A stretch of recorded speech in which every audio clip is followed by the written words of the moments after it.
Farmer Joe here, coming at you fresh from the field. In today's gardening workshop, we're going to be looking at weed control. And so, as I was saying in my previous video, the key is to cultivate, not weed. We never want to be in a situation like this over here, where we have firmly established weeds that we would have to rip out. This bed I'm not too worried about because I'm about to rototill it anyway. But over here, this is a bed that's prepared for the next seeding, and this is what's called stale seed bed. So we prepare the bed in advance, we irrigate it, and we let some of the weeds germinate. And then we're going to very, very shallowly work the soil, like 1 centimeter deep, because we don't want to bring up more weed seeds from below. We've already gotten the weed seeds that are going to germinate. Then we're going to shallowly work the soil, or maybe even flame weed it. We're going to use a flame launcher to kill all the weeds, and then we're going to seed carrots here. And these are going to be the very early carrots for the month of May.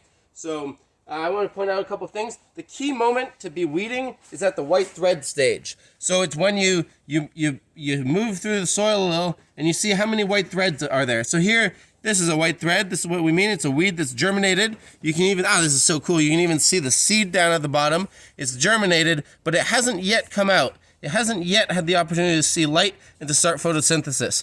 So this is another white thread. We see that one must have cleared the surface of the soil. It's got cotyledons. Cotyledons are the first 2 little leaves that are already present inside each seed. And as they come out, this is the cotyledon stage. This is a pretty good stage for weed control.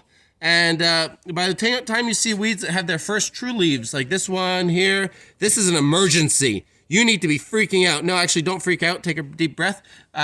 But yeah, this is pretty much the stage that we want to be weeding at maximum this big. And so this might surprise you because you might see, oh, that's not a problem. That's not even a weed. I'll wait till it's green. No.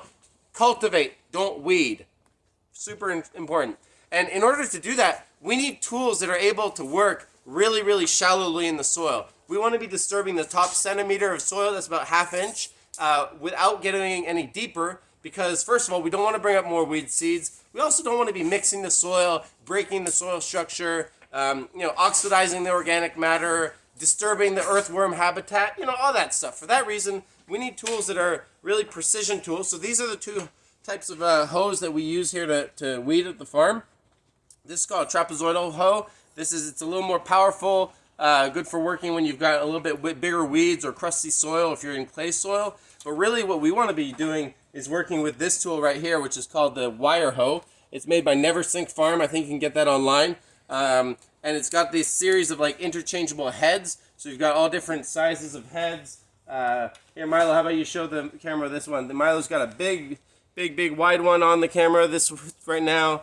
I like this one because it's got a narrow edge on this side and a wide edge on this side, so that I can actually, if I'm going between plants, I can use the narrow one, but if I'm going in the rows, I can use the wide one. And so either way, you want to be holding the hoe in a way that's comfortable. You definitely, hoeing is not this thing, that you see like this. This is not hoeing. We're not trying to move gravel. We're not trying to move, this is a delicate yogic practice. So take a deep breath. It's meditation. And so you want to be standing straight up with your spine nice and straight, your shoulders relaxed. Sometimes there's a tendency to hunch up. You're holding the hoe as if you were sweeping. And it's like you're sweeping the floor. And you want to be literally moving like this, just disturbing the soil surface. And obviously this is a fictitious situation because there's no plants actually planted here. But you just want to be sweeping along, cultivating. If you want to get a close shot here, Amanda, it's literally just going under, it's just disturbing the surface layer of the soil. The weeds are so small. And here, if you want to come and look at this, you might have said, well, Jonathan, you haven't really done anything. But for instance, this little weed here, it's on the surface of the soil. There's no way it's going to survive. And that's the importance of getting it as a white thread stage, because as soon as it's got 1 true leaf, you may say that's not much of a plant. But look at this. Look at this amazing root system it has on that. That little, it looks to me like a what do you call it? El Bapu. Anyway, I'm forgetting the name in English, but look at that. That little tiny weed that only had 1 set of true leaves has this massive root system. And by the way, this is amazing for our soil. Weeds are really good for the soil. They're just not really good for people who want to, grow food and eat food. So, yeah, this is just amazing. And the problem is that when you have a weed like this, and you go through and you cultivate, and that weed is lying on the surface of the soil, it's got such a big root mat that as soon as the evening comes and the dew falls, that weed is going to perk right back up, and you'll be surprised that tomorrow the same weed you weeded today is going to be growing again tomorrow. So that's the importance of weed. Don't cultivate.